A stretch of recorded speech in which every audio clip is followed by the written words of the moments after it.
Welcome to my full pre-release analysis about Wriothesley, which will cover his best themes, builds and playstyle. Wriothesley was initially rumored to be a standard character, and even I initially thought that to be the case after taking a first glance at his kit.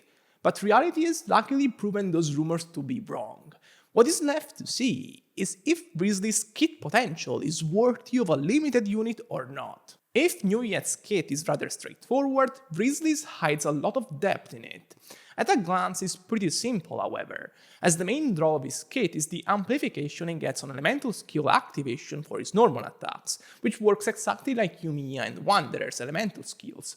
At his core, Wriothesley is a character whose main usage is overwhelming opponents with a barrage of normal attack hits. But his kit has limitations that prevent him from doing that effortlessly. Specifically, he will lose 4.5% HP every normal attack hit, and the elemental skill buffing effects will be deactivated while he's under 50% HP. By itself, this is a huge issue, because it technically makes him hard to play with any team without a healer. But his first passive partially fixes the issue by giving his charge attack healing properties. Specifically, on a cooldown of 5 seconds, his charge attack will receive a power-up, and when it lands, it will heal Wriothesley by 30% HP. However, this won't be enough to make him recover all the HP he loses, but we'll get to this later. Before we move on, let me remind you all that I put a lot of effort and time into my theory crafting, and you can show your support by subscribing and leaving a thumbs up if you enjoy my work. The rest of his toolkit isn't particularly crucial. His elemental burst is a nice nuke, but not really instrumental. It's exactly like Wanderer's elemental burst at Constellation 0, nice to have, but not worth to spend extra energy recharge on to use it every rotation. His second passive gives him an attack buff up to 30%, which gains stacks whenever his HP values change, so he will be able to obtain it pretty quickly considering how prone he is to self-harming practices. So, as I was saying, Wriothesley has a huge issue in terms of HP management whenever he's not backed up by a healer. Shortly put, he will lose more HP than he'll heal back with the healing charge attacks, and this means he will inevitably lose amplified hits unless he uses a healer on the team. This limits the potential of all the teams with shielders like Layla significantly, especially if you consider the fact that getting hit at any given time during the Abyss run will make things even worse. Luckily, Wriothesley's HP loss stops once he falls under 50%, which was obligatory since he would have literally killed himself otherwise in no healer situation, but either way this is quite the flaw. Even if you use healers, that still won't prevent him from falling under 50% HP consistently, considering there are plenty of opponents in the Abyss that can deal a lot of damage in a single hit. Personally, I would expect Wriothesley to lose a couple of amplified hits a rotation regardless of the team structure.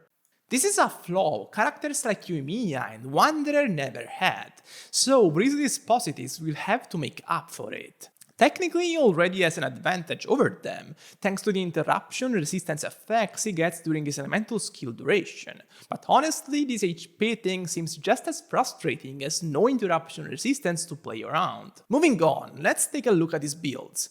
Wriothesley was quite the complex character to analyze for me, since his options can vary wildly in value depending on the team archetype. Specifically, I divided my analysis between Melt and Cryo teams. For Cryo-based teams, the peculiarity here is Wriothesley will get free crit rates from Cryo Resonance. Moreover, in terms of artifact sets, Blizzard Strayer and Marashu C stand out, adding even more base crit rate to Wriothesley's stats.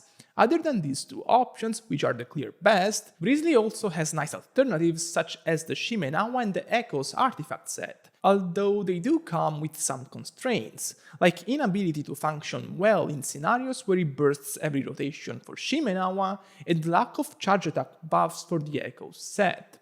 Still, based on the premise that he's going to use either Marashu C or Blizzard, this is what his weapon situation looks like. I've divided this by banned and non-banned scenarios, since his attack buffs change things for some weapons. What jumps to the eye immediately is that the Signature and Tula Tula are just way above other options, with Lost Prayer in particular being quite disappointing. One of the reasons is that these two weapons can pull off better combos thanks to their normal attack speed bonuses.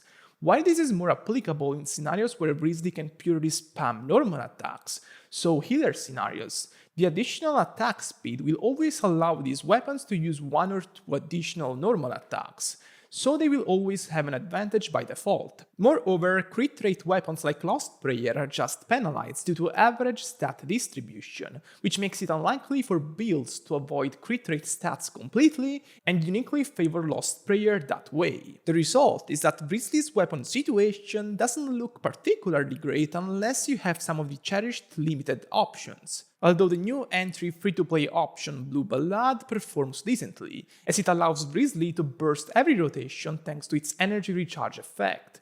For Melt teams the situation is more balanced. You won't have access to Cryo Resonance here, and Blizzard's Strayer is completely off the table. In its place, options like Lava Walker and Gilded Dreams shape up to be nice alternatives to the unquestionable strongest option Mara should see.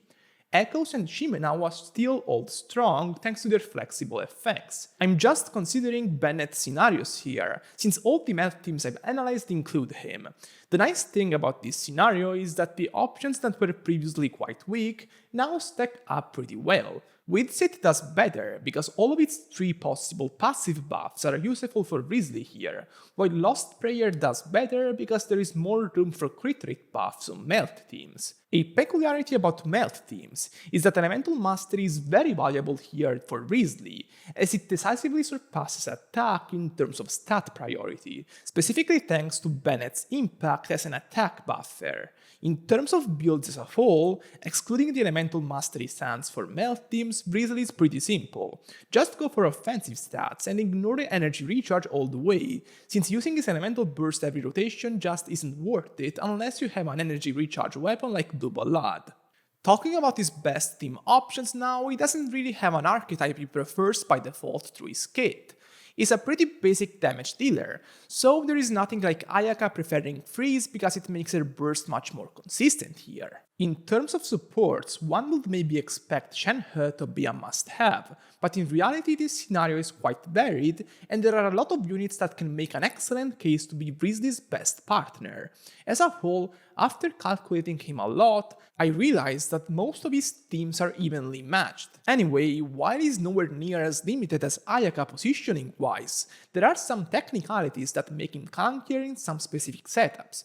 For example, about the problem I talked about before in leaderless teams, it's something that inevitably limits him if you don't want to use him in tandem with units like Bennett and Kokomi. On these teams, it's obligatory for Wriothesley to use his charge attack to recover health on combos. I imagine that a popular choice as a partner will be Layla, a cryo shielder that can also dish out decent off-field damage, and buff Wriothesley slightly on top of it thanks to her Constellation 4.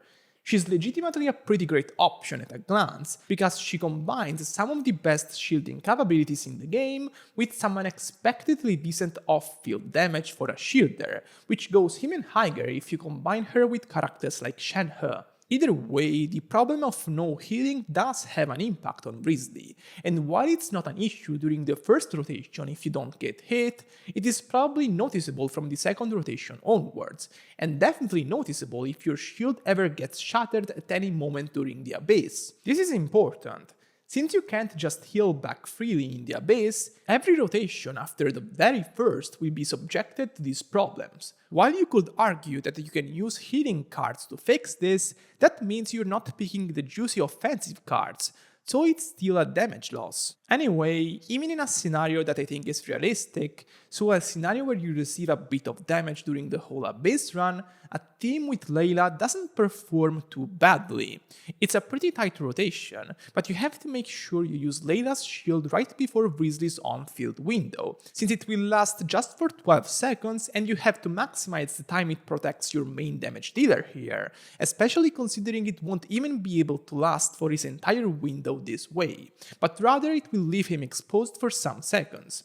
An alternative to this team is using a mono cryo team, so by replacing Yelan with Shen-He, there is not much difference in execution, excluding the fact you now have more energy production for cryo units, so Wriothesley can use his burst pretty consistently. Shen-He increases Layla's damage, and even with the impossibility to use the Blizzard Strayer set on Wriothesley, the damage results are pretty comparable to the other team. Another alternative is the classic Hyper team with Kazuha, Shen-He and Bennett. Not much to say here either, a classic Hyper carry structure for a cryo unit that is probably a bit safer to play for Brio in terms of HPs thanks to Bennett. Still, even with this advantage, it doesn't stand out completely compared to the Layla variants, mostly because the sub-DPS are doing more in those teams. But now, the team that has completely edged the others out in terms of damage calculations, the Meth team. Before I talk about the actual team, it's needed that I discuss what's the best combo for Wriothesley for this specific archetype. Surprisingly, I omitted combos with charge attack from my calculations. The reason is that while you add to the mix 2 hits that will surely melt, there is another combo that will allow Wriothesley to consistently melt with his most powerful normal attacks, namely his 3rd and 5th normal attack. It's possible to do this by using 2 normal attacks and then using his elemental skill. The way Wriothesley works, this won't interrupt his combo, as he's the type of character that doesn't break the combo chain after a dash or skill activation. Since part of the internal cooldown is based on total time passed from the last application, this delay is long enough to allow him to melt every 3rd and 5th normal attack from the 2nd combo onwards. This has been tested through footage, and I thank Just Turn for sharing his findings with me on this, as it's something that I initially didn't think about. The result is that a typical Meth structure with Xianling performs incredibly well thanks to this combo, and from a damage perspective it's the clear best in my opinion. Xianling needs more than 250 energy recharge on this team, so make sure to fill her with all the energy recharge you can, since without her the team can't function at all. Either way, the nice thing about this team is that it's seemingly both the best in terms of damage and in terms of comfort, since a team with a healer is definitely what Wriothesley prefers based on what I said before. Now, there are some fixes to his no healer issues in his constellations, but just like for New Viet, I'd rather talk about it in a separate video entirely. For now, my judgment about Wriothesley is that his performance looks quite average to me. It doesn't stand out in terms of damage output, especially when you consider most of his damage will be single target, and he comes with some constraints that might even make him annoying to use in some scenarios. His HP loss will inevitably make him feel quite squishy, and honestly, he probably doesn't have enough good things in his kit to justify his flaws. He's still going to be a viable character, just not a meta-altering one.